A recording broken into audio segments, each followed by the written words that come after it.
Protesting farmers behind me are waiting to try and speak to Steve Reed after his speech where he set out a new deal for farmers. In his speech, he apologised and said sorry for the shock caused by the inheritance tax change. And we've been speaking to a few farmers here, and this is what they had to say. I think Steve Reed's speech has been insulting, really, because he hasn't addressed the key issue that all of the farmers in Britain, 200,000 farms, and the public and family business actually are all concerned about, which is the inheritance tax imposition.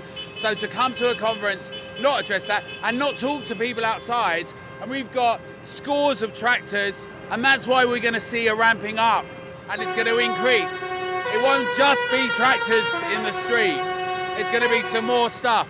So I think Steve Reed and Rachel Reeves and Keir Starmer need to listen. I know they've got a lot on their plate at the moment, but the British public, of which we have hundreds of thousands of signatories of, love our farmers.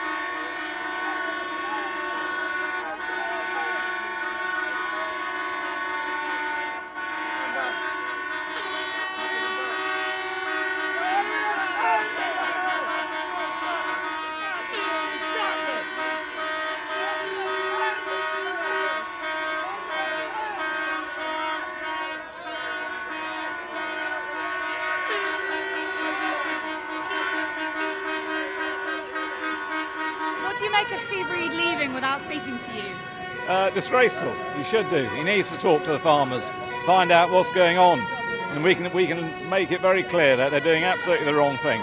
Nothing good for English farming, British farming. It needs to be supported and stop all these imports coming in. We need to be self-sufficient. We've got to stand up for ourselves. We're an island country. We need to stand up and be looked after, and we need a government that's going to look after us. Part of what he announced today was about procurement, making sure 50% of British food was used in schools, hospitals and prisons. Do you think that's enough? No, it isn't enough. I mean, all those things are very important and need looking after. But, you know, food is also a very, very important thing in this country. It's a basic product that we all need to live. So we need to be looked after. And, you know, we've been looked after very well over the years, but it's got to carry on because farms are going to disappear. Some of these small family farms will go. Mine, for instance, potentially, I have £1 million bill if the inheritance tax carries on, or the way it is. And, you know, that just means I've got to sell land, which is silly, it's stupid, because somebody else is going to buy that, who will then, you know, and it could be corporations. It's not just going to be another small family farm. It's going to be corporations, which is totally wrong. Family farming has got to carry on, and we need the help. So we'll ask for support for that. He spoke to journalists, he spoke to farmers inside the conference, but would it have helped had he spoken to farmers protesting outside? It would have helped the down-to-earth farmers like us, the ones who actually do the work. There are an awful lot of people in there who are consultants and so-called experts. He needs to come to the grassroots and talk to them. It's just, there's not the margins in farming at the moment. And just, you know, if inheritance tax does clobber farming, there are one or two ways of avoiding it, but it can only be passed down in a certain way. And if anybody does get inheritance tax, then they never will be able to repay it. They'll just have to sell up. And that is the truth of the matter, which they do not understand. What do you make of Steve Reed leaving without speaking to you guys? Poorly. Yeah, I just think they're faceless, really. I think they need to sort of look at the turnout today. You know, there's not so many people, but there's loads of tractors and things like that. And we're just here to make a point, really. I think the government needs to listen, maybe negotiate, and just, you know, I just don't think they've really considered the difficulties that farmers have had over the last few years, and the effects that this tax is going to have on family farms. You know, I just think it's not just the inheritance tax; it's the whole system seems to be broken. You know that they, with all the payments and capital grants on this SFI scheme, you know they're trying to get people on board with that, and it's just, you know, farmers just are losing trust and losing faith in the, you know, the government needs to talk to us. In there, he actually said, "I'm sorry for the shock caused by the measures announced in the budget." Do you think apologising will help?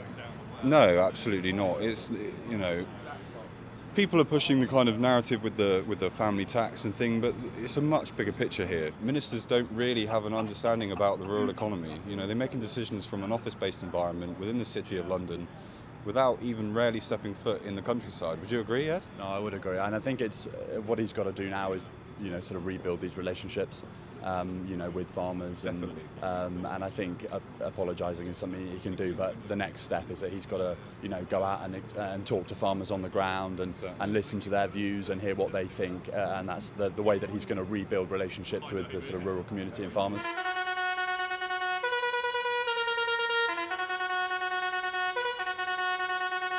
Do you think it helped that he said sorry? He said, "I'm sorry for the shock caused." Maybe, but the problem is he might not have wanted it, but that's his party, isn't it? So he's part of the team, so, you know, doesn't matter how many times he says sorry, does it? Unless they change it, it stands. He announced a lot of things that had previously been announced by the previous government, and I wasn't entirely sure whether the money that he was committing wasn't less than had previously been committed. And do you think he did enough to reset relations with the farming community after the announcements in the budget? No.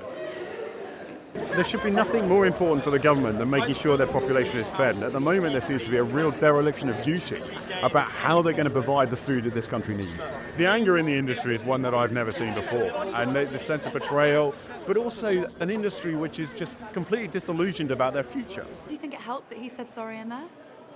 Not really. I'm not sure that we probably feel that it's heartfelt, and actually he's there just reeling off what he keeps on telling us. Okay, and is there anything he can do to rebuild relations?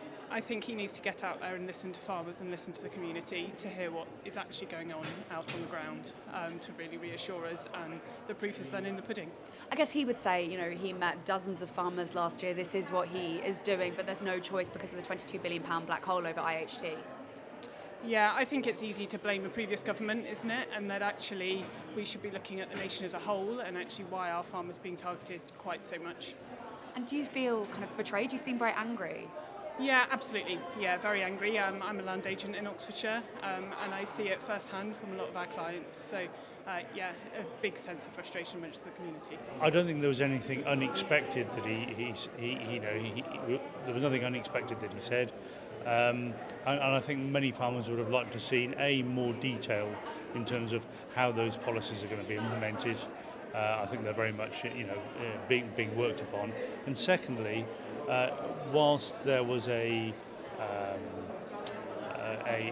desire to work in partnership with the farming community, I think there is still a huge amount of emotion, as you will have heard from the noise outside, from the protest. There's a huge amount of emotion and I think unease around the rapid change of policies around inheritance tax and agricultural property relief. And I think the need to sort of perhaps pause those and have deeper, meaningful conversations and find solutions, I think would be really welcome. Thank you very much.